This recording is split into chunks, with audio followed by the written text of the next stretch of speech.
Welcome, everybody, to another episode of Your Spiritual Journey. This is Dr. Bob, and this is the space and the place where we talk about things important to your soul. As always, we ask that you like us, subscribe, and maybe even support us on Patreon. So today's guest, you know that we try to bring you exotic guests every once in a while. And today's guest is actually from Brazil, lived in Germany for a long time, and now is in New York. His name is, he goes by Swami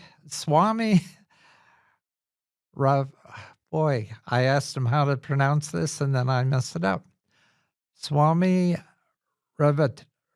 Revati, yes. Okay, Revati. He's a spiritual educator and one of the most senior monks in Bhakti Marga, the international spiritual movement founded by his guru, Paramahamsa Vishwananda. With nearly 2 decades of discipleship and deep study of sacred texts, he has cultivated a profound understanding of Vedic philosophy and human psychology, inspired by his master. He has taught thousands across the globe, offering clear, insightful, and often humorous guidance to those walking the spiritual path. Swami is known for his direct communication style and a unique ability to draw out relevant wisdom for any situation. His latest project, the Thinking Bhakti podcast, delves into spiritual topics through the lens of bhakti while bridging traditional yogic teachings like those found in the Bhagavad Gita with the needs of today's spiritual seekers. He also offers courses in yogic philosophy and the Gita, helping to make timeless teachings accessible and meaningful to contemporary practitioners. So, Swami, I'm going to turn the mic over to you. As you know, I'd like you to first talk about your spiritual journey from childhood until now. And then we'll get into some of your current activities. The mic's all yours. Thank you so much, Bob. My spiritual journey really began through my mother. I think a lot of people's spiritual journeys begin with their parents. And it's an honor to be here. It's an honor to be able to speak about this. So thank you very much for having me. I was raised in a family that had a little bit of conflict because my mother was deeply spiritual, deeply a deep practitioner, let's put it like this, but my father, the complete opposite. And so it was difficult to really understand what was going on in the household as a youngster, the dynamic, because my mother wanted me to meditate with her. She wanted me to sit with her and learn about spiritual traditions, but my father wanted the very opposite of that to happen. And so it took a while for my spiritual journey to really kick off because my parents divorced when I was 7 years old. And it was only then that my mother really felt free to include me in her beliefs and her practices and her lifestyle.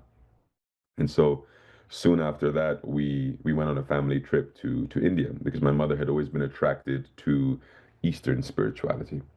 And so she took me to India. We visited various ashrams. It was more of a touristic pilgrimage type thing. Yeah.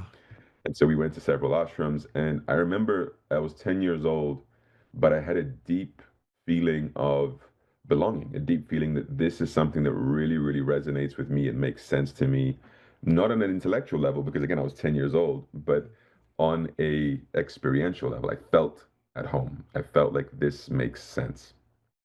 I loved being in the ashram environment. They're all, volunteer groups, really. And I loved the idea of volunteering. I loved reading about Hindu, what I believed to be Hindu mythology at the time. And all of these things really captivated me. And I remember when I came back home, there was a part of me, I had I very clearly felt had been touched forever in a sense. I never really lost that affinity for the Indian spiritual traditions, even though I was back living in the West and going to school and doing all the stuff that a teenage boy would do. And by that point, we had moved to Europe. So my mother was very nomadic. She was always moving to find her space. And so we were in Portugal, and I guess not really identifying myself as a believer of any particular creed or any particular religion. I think in Brazil is quite famous in terms of their spirituality and their religiosity to be quite open-minded. Mhm. And so it's very typical in Brazil to be unaffiliated or to believe in a higher power, but not in any specific dogma. And that was really, I think, where I was coming from. And when I was 15 years old, my mother was applying for a job. At this time, our lives had taken different directions. I had been living in India at boarding school for years now. Long story how that came about, but I had gone to boarding school in India, and my mother was in the UK, in England, and she was applying for a job. And when she went for her job application, she saw a picture on the desk of the, the clinic's boss of a guru. And she looked at that picture, and there was something special about that picture. And she just asked, who is this person? And the conversation unfolded, and it turned out that the owner of that clinic, when my mother was applying for the job, she was a disciple of this guru. This guru was Paramahamsa Vishwananda, and from time to time he would visit her clinic and meet with people. He was a very young man at the time. He was 27 years old at the time, and he would meet people one on one, and he would listen to their questions for guidance, their requests, whatever it was, and he would try to help people. And so the lady offered my mother, "Would you like to meet him?" And she said, "Sure, of course." And she came home and told the whole family in a very excited way. I was in England for the summer holidays at the time. We're going to go meet a young saint, a young guru of some sort. She had missed the part of the explanation where it said one on one. Uh-oh. So I remember very clearly the day I met my guru for the first time. We turned up to this clinic, and it was a small room where he was meant to meet one person. And we came as a family of nine. Oh my goodness. Brazilian families, Latin families, we often do a lot of things together in the wider family. And so my mother walked in, and then followed by my two sisters, my uncle, my grandmother, my grandmother's sister, etc., etc. And so the first sighting I had of my who would then become my guru was this face laughing and laughing and laughing as this train of people walked into the room. And it was a great icebreaker. So at that And point, how old were you and how old was he? I was 15 and he was 27. Yeah. Okay. All right. And so I remember going in. You see, I went because I had been preconditioned by my trips to India when I was 10 and living in India for some years to be extremely open to this type of experience. And so Uh-huh. I was glad to meet a young guru, a young saintly person. I had no questions per se. At 15, you don't have huge life dramas, but I was willing, I was open. And so as I was sitting there and everyone from my family started, he was very gracious. He accepted all nine of us. He said, "No problem. Let's speak as a collective." He went around the room, and one by one, people were asking him questions. And of course, my family had more profound questions to ask. They were all adults, going through Right. the trials and tribulations of life. And I was sitting there thinking, I've got to come up with an intelligent spiritual question. If I don't, I'm going to look bad here. So I need to think of something. And as the room is sort of whittling down and I'm the last person, he comes to me and he says, "So what question have you got?" And I simply asked him, should I go back to boarding school in India or not? And I remember my mother shot me a look like, "We didn't discuss this. Why are you asking him this?" Uh, Um, but it was too late. I already asked the question. And so he smiled at me and he said, "The answer will come to you in a dream." And I remember feeling two ways about that. On the one hand, there was a part of me that maybe was a little skeptical, and I thought, it's a bit of a cheap answer. Yeah. And the second part of me thinking, but at the same time, if I really do have a crystal clear dream where you give me an answer, that'll mean something too, because I wasn't a common dreamer. I would often just black out when I go to sleep and wake up the next morning. Yeah. And so there was something to it. And I thought, okay, let's see how it goes. The thing that most touched me though, and I have to say this before I move on in the story, is that his smile was unlike any smile I had seen before. And it really left an imprint on me because I couldn't shake the feeling that he knows something that I don't. He knows something that other people I've met didn't know. And that really did something to me because it made me aspirational in some sense. I want to be like that one day. I want to smile like he's smiling. Yeah. And that was, I think, one of the most fundamental ingredients of what would then become my relationship with him because I ended up asking him the question months later, can you teach me to be like you? And he said, I sure can. And that was essentially the beginning of our relationship as a guru and disciple. To sort of abbreviate the story a little bit, I did have a dream 2 weeks later. It was a 5-second dream. He just walked into my dream. He said, hello, you will not go back to boarding school. Goodbye. Oh. And he left. Just like that. And I remember waking up in the middle of the night, like, okay, that was pretty clear. And I told my mom, and when she woke up in the morning, hey, turns out I'm not going back to boarding school. I got the dream. And I remember her sort of looking at me like, yeah, as if you're not going to go back just because of a dream. Mhm. And because it was a good school, she had paid, she had made sacrifices to put me in that school. And Yeah. a week later, I get a letter from the school asking me not to come back. Oh. And I just remember looking at her with a very smug expression, like, I told you so. Now, to be fair, I had been kicked out of the school for poor behavior. Um, but it was weird to get that letter in the middle of the summer, sort of unprompted. I was during the holidays. They could have told me before I left, the Yeah. last semester. And so it was all just starting to unfold in a way that I wanted to be more connected to my guru at the time. And this is the real crux, I think, of the situation and where my life took a turning point. And that was when I was 16 years old, going on to 17. Um, I got arrested, now living in the UK. And I got arrested because there was a house party. I remember watching movies in my teenage years about American college house parties, and that was always something that I wanted to be a part of because the house parties in Europe they looked very, very mild compared to these. Um, and I went to such a house party, and I was excited to finally be there. And then something happened at the party, and people started getting arrested, and it was just like bad, wrong place, wrong time type Yeah. situation. And I remember thinking, oh, okay, be careful what you wish for. And so I end up in police stations being interrogated because they're trying to get to the bottom of what happened. They're trying to see, who really committed the crimes and did anybody collaborate with the person, etc. And it was at this point that I started to understand a few things that really would change my life forever. It made me understand how fragile things are because I was innocent, factually. I hadn't done anything apart from attending a party. Yeah. And yet as the suspects started to whittle down, I was in the bottom too. It was me and one other person, and it came to basically my word versus that person's word.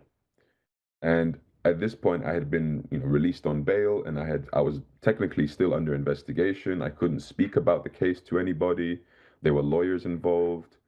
Um, but my life turned upside down because everybody in my life thought that maybe I was guilty.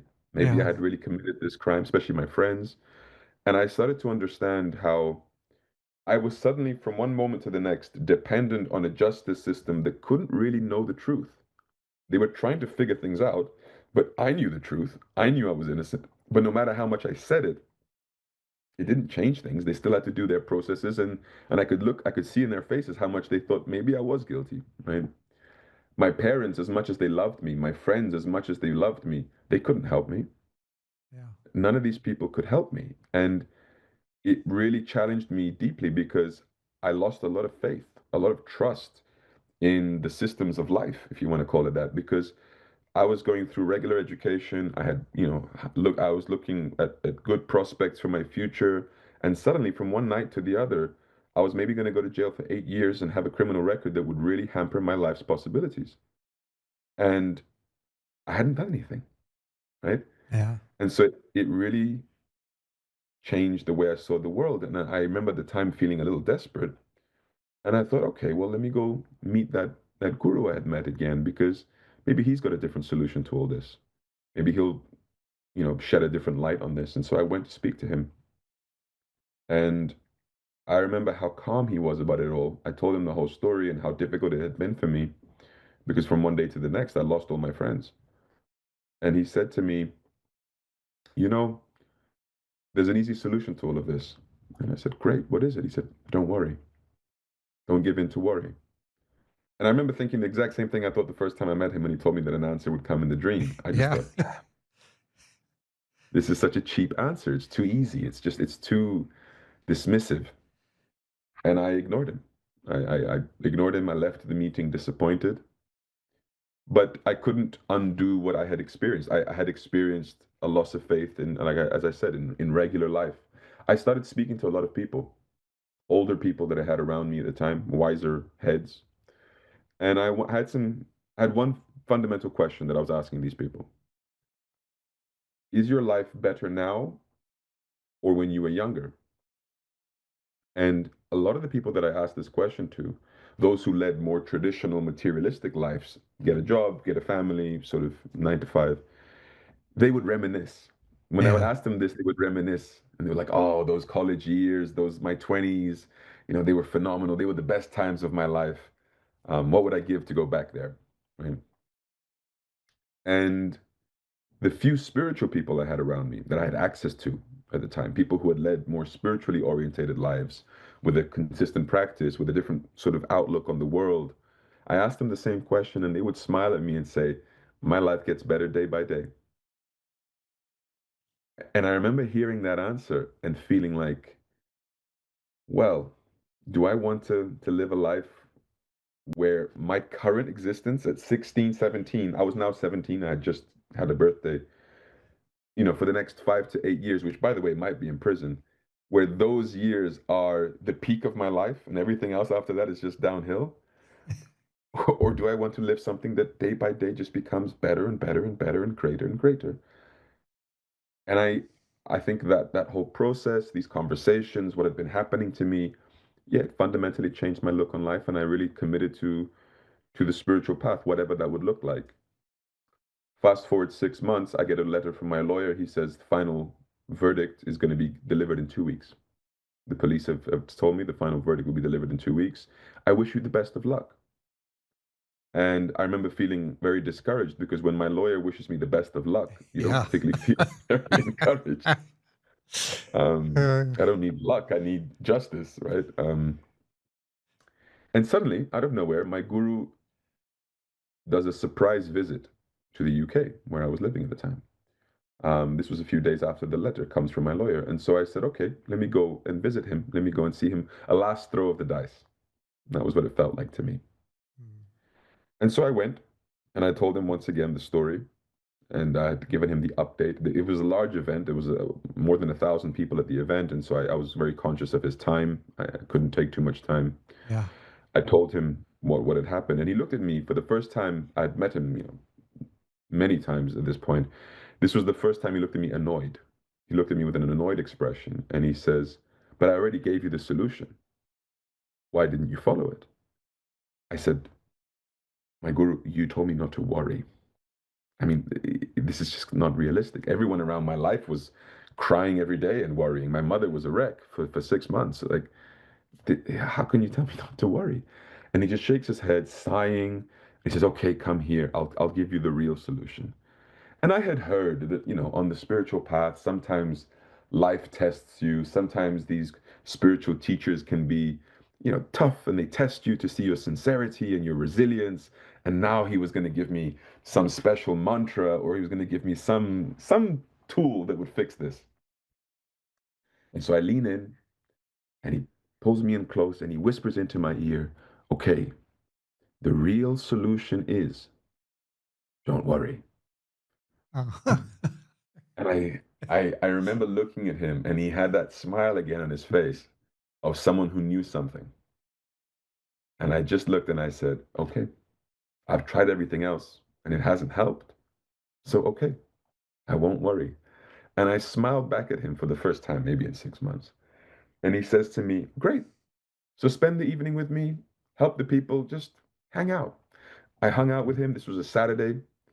I kid you not, the next morning on a Sunday, I receive a message from my lawyer that the case has been dropped. And it was less than 24 hours. The case had been dropped. There were, particular details. I spoke with him. There was a whole process, but essentially, I was a free person. There was nothing else against my name. I was going to be removed from the police records. There was no there was no criminal record. There was nothing. I was just a free man from one day to the next. And I remember calling my guru that morning. I didn't know he had a phone. I was just desperately, I needed to speak with him. I really needed to speak to him because I knew he had done something. I knew his advice had unlocked something, perhaps. And I really wanted to thank him. And I started calling up everyone I knew who was connected to him, asking, do you have his phone number? And nobody wanted to give it to me in case they get in trouble. But one person said, you know what, I'll give it to you. It's for a good cause. No problem. Just don't tell him where you got it from. And I remember saying to them, but don't you guys all believe that he can read minds and stuff like this? This is all a bit, anyway, so whatever. I gave him a phone call and he picked up and I shared with him what had just happened. Like, look, I've just had this miraculous situation happen on a Sunday morning. I've just been, the case has been dropped, etc. And he interrupts my story at some point and he says, I know, I told you not to worry. And I remember feeling so grateful to him and I said to him, do you know what? Ask me anything, I'll do it. I feel like I owe you a debt of gratitude. Ask me for anything and I'll do it. And as I said those words, I had the clear as day thought, he's going to ask me to become a monk. And I didn't want to do that at all. That was my worst nightmare Yeah. at the time. Um, because I mean, the community is mainly not made up of monks. I mean, in our tradition, in our faith, which is one of the branches of Hinduism, 95% of the followers are just regular people, Uh-huh. and 5% maybe are monastic, if that. And but for some reason, I thought that's what he's going to ask of me, and I was 17 at the time. Instead, he says to me, "So how did you get in this trouble? How did you get in this sort of precarious situation to begin with?" And I said, "Well, I was at a house party." He says, "Yeah, but what were you doing at the house party?"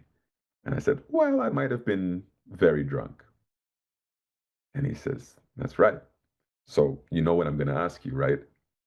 And I said, "I'm starting to guess it." So he says, "I would like you not to drink alcohol anymore." And I said, "No problem at all." Compared to being a monk, I was relieved. I thought, this is fantastic. No problem. Juice, soft sodas, water, here I come, right? No problem.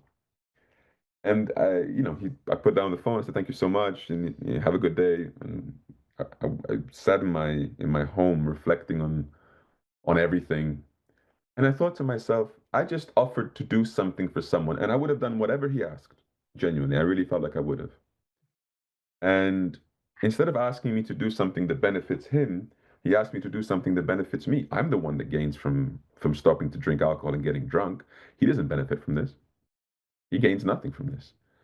And I really felt so touched, so cared for, so moved. I mean, there's a lot of details in this story that I'm leaving out, but I remember taking a decision at that point, which was whatever direction my life takes, I would like it to be linked to this person. I would like my life to be linked to my guru. I would like to live a life that is guided by his wisdom, because I would have saved myself 6 months of deep torment if I had just listened to his advice the first time. But I had to go through it. I had to understand. I had to experience. I had to put my hand in the fire. It wasn't enough to be told not to. And eventually, I learned. I learned to trust. I learned there is a higher power orchestrating things and organizing things in my life. And it was about a year later where I decided to become a monk by myself. And I finished my high school. I graduated from high school. I didn't do university. I wanted to do the university of the ashram. That's what I wanted to Yeah. do. I wanted to learn in a different system, in a different way. I joined the ashram, and here I am almost 20 years later. And what happened at the ashram is that I gradually went from service to service. I was in the garden at first, gardening. I then started helping out in different book projects. Eventually, I became a teacher.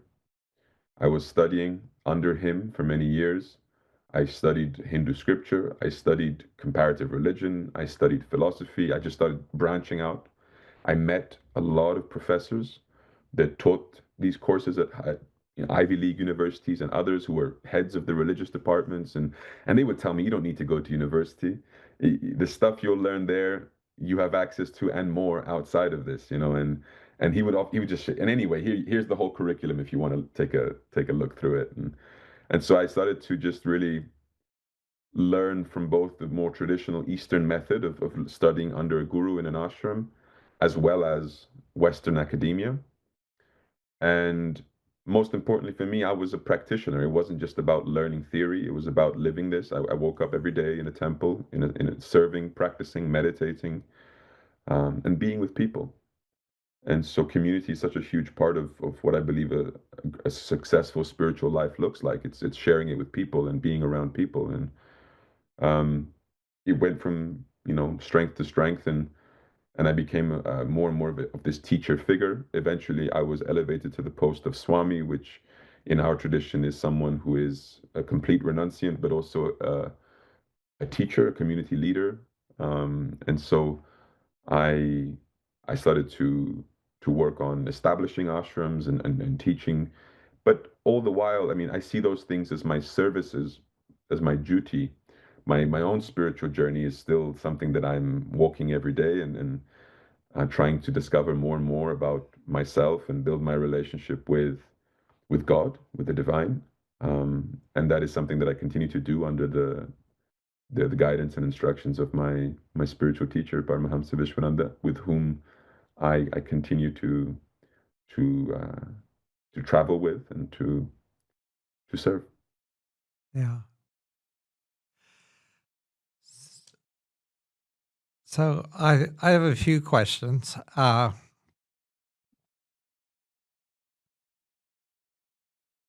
So you we left you when we left you. You were in Portugal. Uh, so you ended up in Germany. So is that just because he went to Germany to establish an ashram there? So you just followed him? Is that Correct. Yeah, he was living in Germany at the time at what at the time was his main ashram, and I just wanted to be around him, so I followed him there. okay? So it was in Germany there where you did all your studies and learned to be a monk. Correct. Okay. Now I just from the research that I've done, uh, that bhakti is one of like 6 strains of Hinduism. Uh, and my research tells me that one is Vedic based, one is based on the philosophical approach of the Upanishads, Hmm. one is yogic based, one is dharmic based, and then bhakti is more about devotional practices. Hmm. Uh,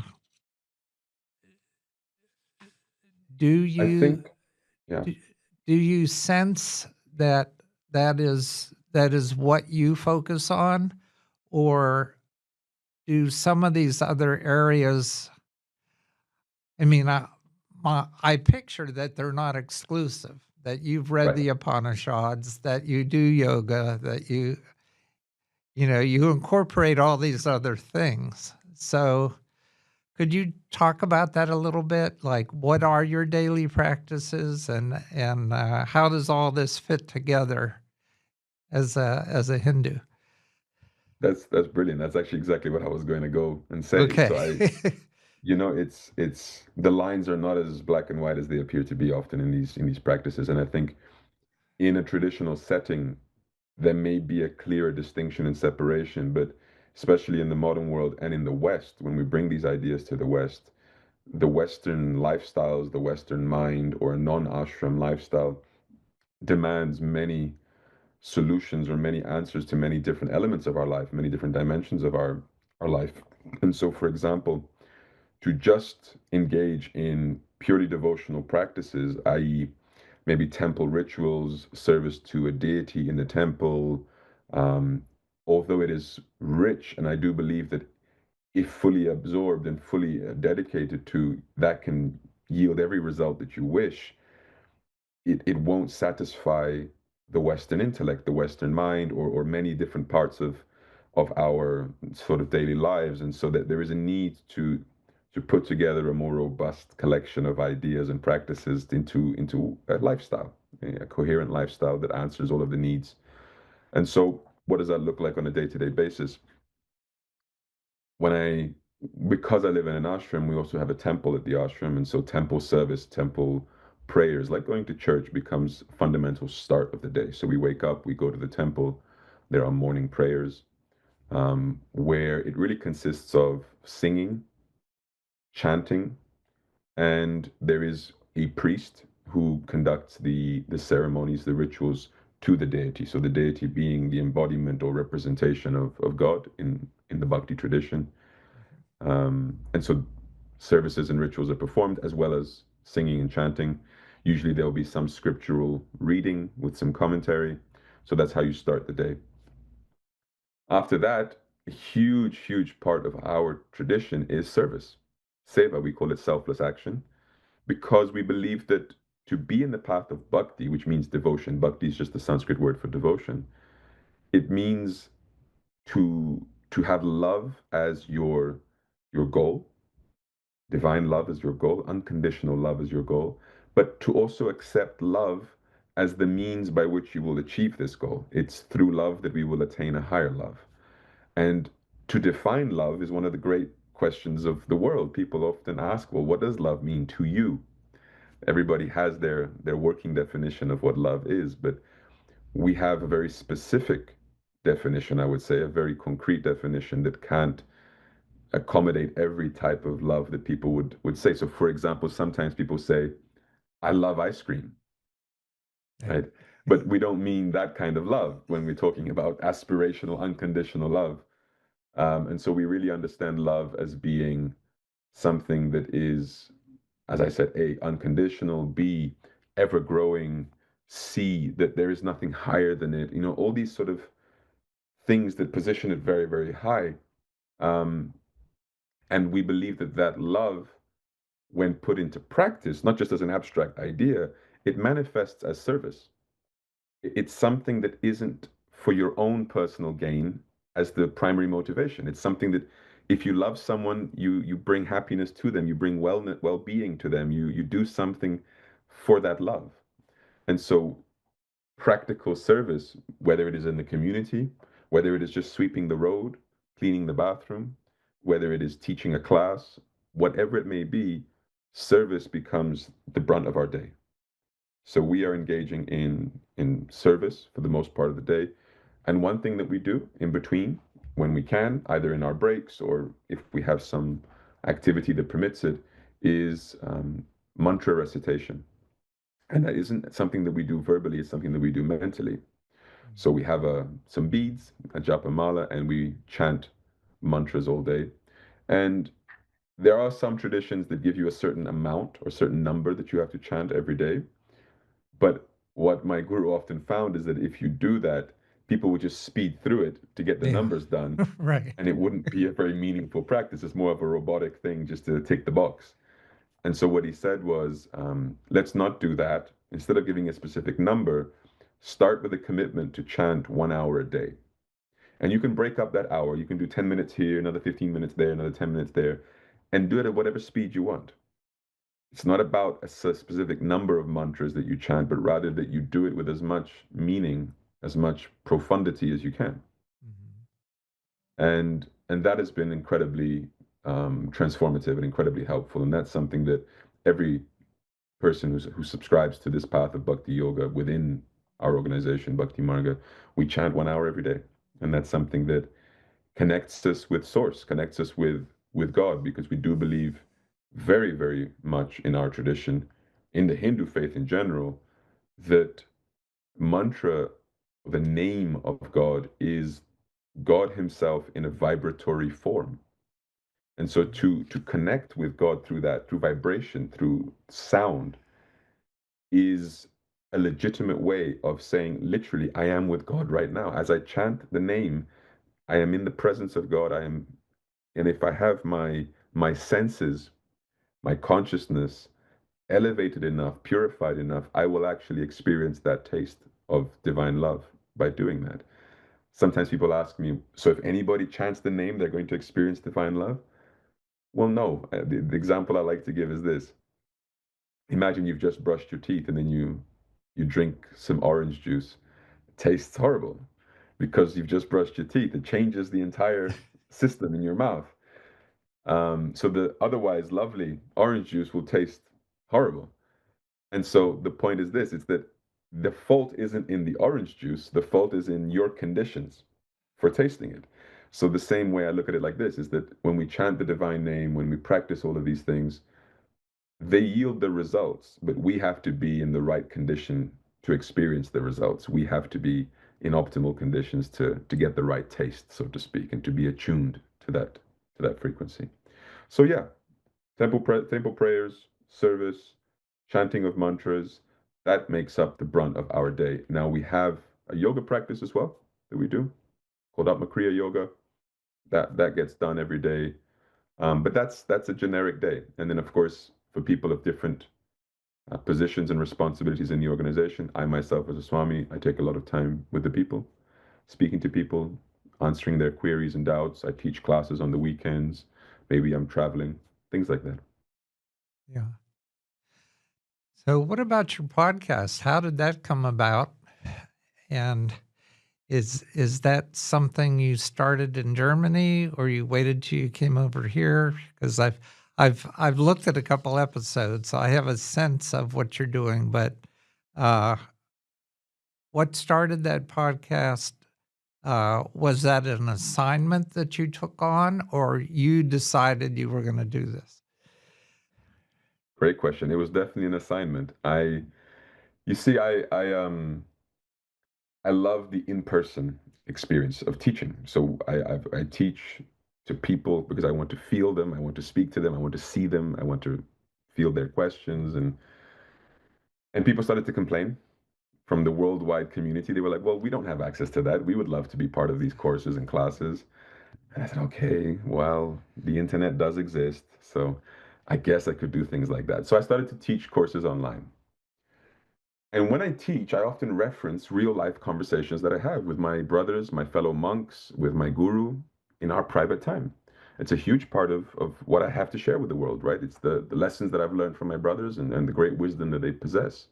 And so I would often share about these conversations. And people started to say, "Oh, I wish I was a fly on the wall when you're having these 3, 4 hour conversations with your god brothers, with your guru, because they sound so profound and deep and full of wisdom." And I had a thought in my head, well, I guess I could also just have those conversations in front of a camera. But, it's a commitment and it's not I don't really have that self-advocacy thing of wanting to just be out there and promoting myself. And then one day, just shortly after that, my guru comes to me and he says, I think you should start a podcast. I heard podcasts are very popular these days. And I said, well, everyone's got a podcast these days, Guruji. And he says, yeah, but how many monks living in an ashram? Probably not so many. Because, monasteries, irrespective of the tradition and the religion, have often been very insular, right? You don't really have a lot of access to what's going on in there and the sort of life experiences and conversations. So at first, when I started the podcast, it was in Germany. And one of the big intentions of it was just to sort of peek behind the curtains of and share the life experiences and the stories of a lot of the people that were living in the monastery with me Yeah. at the ashram. And so it started like that, and then I started to introduce, people who came to the ashram, but who had, families and jobs, and sort of people from all walks of life to discuss their spiritual journeys, and to think about spirituality in a slightly more intellectual way, because the path of bhakti, as you highlighted a little bit earlier, it's distinct from the more philosophical endeavors with the Upanishads and all of this. The path of bhakti can sometimes be a little too sentimentalist, a little bit too, oh, I pray to God and God's mercy will take care of everything, and not enough reason and logic and sort of mental discipline, Yeah. whereby it can come across a little cheap to people. But it isn't that. And so the idea of the podcast was thinking bhakti, meaning this is a thoughtful devotion. This is a devotion backed Mhm. by the intellect and reason, and not at the cost of the intellect and reason, rather. And so that's really how it started. And it started by people complaining, and me just sort of saying, okay, okay, I give in. And so I'm still not a huge fan of, social media and all these things, and it's not something that I do very naturally. But the podcast is something that I definitely enjoy, because, I think one of my greatest joys in life is to talk about God and spirituality and topics close to my heart. And so to do that in front of a camera, that wasn't a problem. I can identify with that. Absolutely. I'm sure you can. Yeah. I can. I can. Uh, so, what about language? I mean, I imagine your first language is Portuguese because you were Yes. in Brazil, right? Yes. So, it was easy to move to Portugal, but then you moved to Germany. So, have you picked up German to be able to communicate with most of the people in the ashram, or what's the language there? So that's an interesting point. My good fortune was that the ashram language is primarily English, because my guru himself is not German, right? So he speaks English, he speaks French, he speaks Hindi, and so the main connecting language was English, because a lot of the residents at the ashram are international. Of course, there are Germans who live there too, but many residents from all over the world, including America, and so to communicate, we speak English. And because we're in the ashram, it feels like you're almost in a bubble. You're not really in the country per se. Yeah, And so the need for German was lower. I still did pick up quite a bit of German. I could do sort of gas station, restaurant, conversational German, yeah, but definitely not teaching philosophy and scripture German. I couldn't do that. Um, but English is something that I picked up early on. I think when I was 7 years old, I started to learn English at school. But that's pretty much a global thing at this point. Almost everywhere they teach English as a priority, and so that was something that I really picked up. And yeah, language.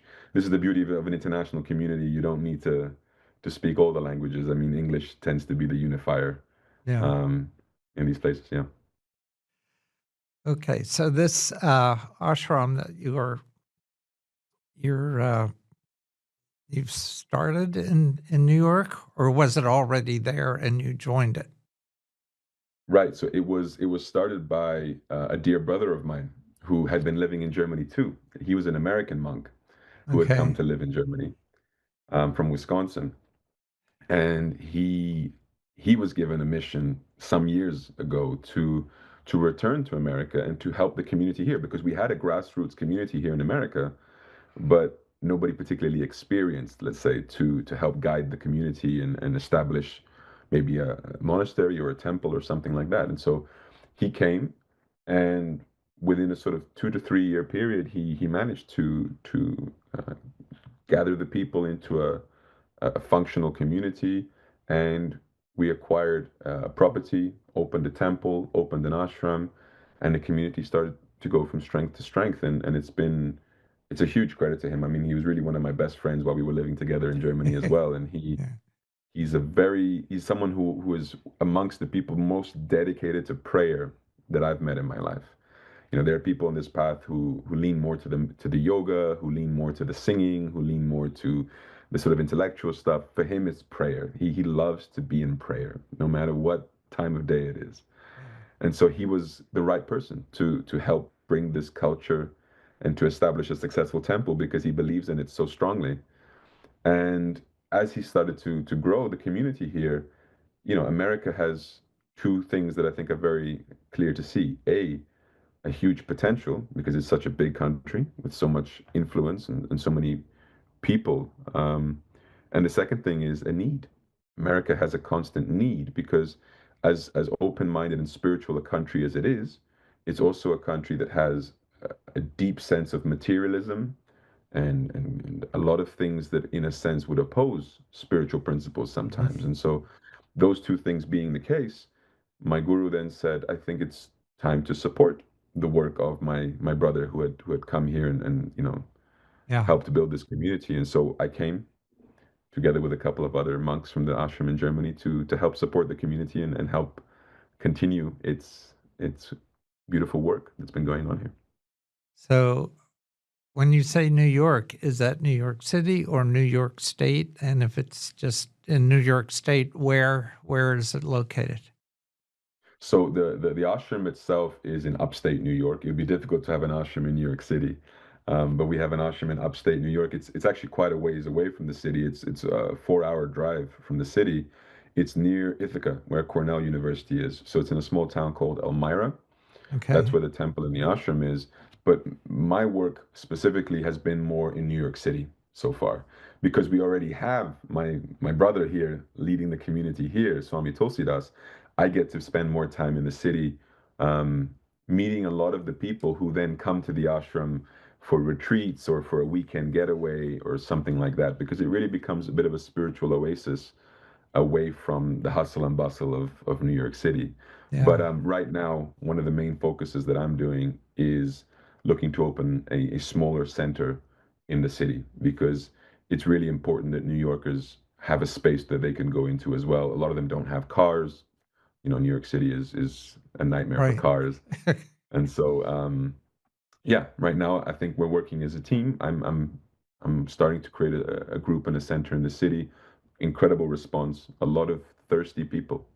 A lot of people really looking for a deeper purpose in life. A lot of people looking for spiritual and traditional and more ancient solutions to a lot of what's going on in their lives right now. And so, and my experience in New York City has been wonderful. Well, when you say a response, what are they responding to?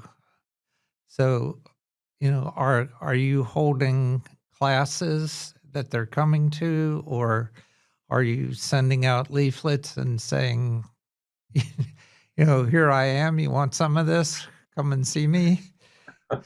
How does that work? Something in between those. Yeah. You see, it's this is the beauty of spiritual life. I walk with faith in God. I walk with faith in my guru that as the instruction has been given, the doors will open. And so I come, and with the great help and work of our grassroots members, they know someone that knows someone that knows Wow. someone, and you end up in a yoga studio somewhere giving a class, or you end up in a rooftop or in a central park sitting in a circle waiting for someone to show up. And it works. People come, sometimes 10, sometimes 30, sometimes more.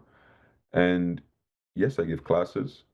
Yes, I do guided meditations. We do music, kirtan Mhm. music, which is very, as I said, we recite the mantras.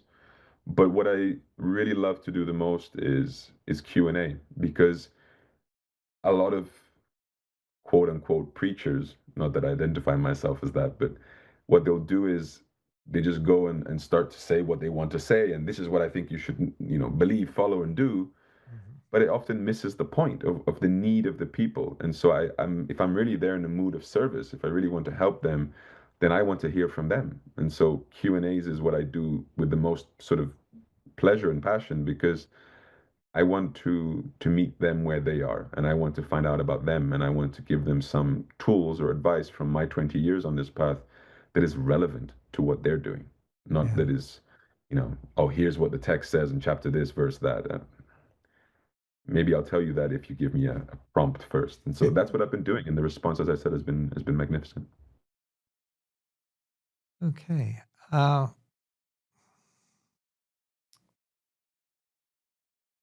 I guess I'm trying to picture. So you don't have a temple in the city right now. You're looking to establish a center of some kind. Yeah. So is there a plan in your head for that, or you just know that there's God's plan, so you'll just follow wherever that goes? It's a bit of both. You see, if I would say it's just God's plan, I feel like it can quickly lead into ungroundedness, right? Where I'm just sort of claiming things. I don't claim to know the mind of God. I don't claim to know the will of God or anything like this. And so what I know is that I believe deeply that my guru, Paramahamsa Vishwananda, is connected to God, deeply connected to the divine, and he has encouraged us to have a center in the city. He has always spoken of the need for the people to have these spaces for them, and so I do believe that this is something that the divine wants. I mean, generally speaking, I think the divine wants centers that focus on love and goodness, everywhere as much as possible. I think that's always Yeah. something that is of benefit. Um, so I take this in a very grounded way. I think it's about putting people together and around a table and making sure that we can do this, make this happen in a realistic way, in a sustainable way. But of course, guided by faith. And for me, all that means is that if there's ever a 50-50 situation, we're going to say the glass is half full, not half empty, right? But we're Yeah. still going to be, as I said, reasonable and rational people sitting around a table to get this done. Love and bhakti doesn't pay the bills, unfortunately. Right. And so, these are all pragmatic approaches that are married to a trust and a faith, because it has worked for the last 20 years of my life. Why should it stop working now? That's the way I see it. When my guru told me, don't worry, and I Right. didn't listen, I had problems. When he told me, don't worry, and I did listen, things happened. And so I deeply do believe in, and I do encourage people to have a little more faith. Well, you bring up a good point, though. It does cost money to build anything, and especially in New York City, it costs a lot of money. Yes. Uh, so what's the source of income for an ashram? Yeah. So the ashram usually consists of 2 to 3 things. So first of all would be donations, and the donations come primarily from members of the congregation. So we wouldn't expect, sort of third parties to sponsor our existence, but Right. rather that this is more of an organic system where the monks are there to provide services. As I said, our life is consists mainly of service on a day-to-day basis. Prayers, the temple becomes, of course, an important space for the community, and so they give donations to sustain that. That's the primary ecosystem and how it works. And then the other 2 things are the classes, and then I guess commercial products like books, things like this of this nature. Although nowadays as well, books are becoming less and less popular. It must be said. Younger generations don't read as much as they used to. That's why we do podcasts and Yeah. different, media types. But really, I would say it's a mixture of those things. It's donations that come from the members of the community. It's classes, retreats, workshops, things like this.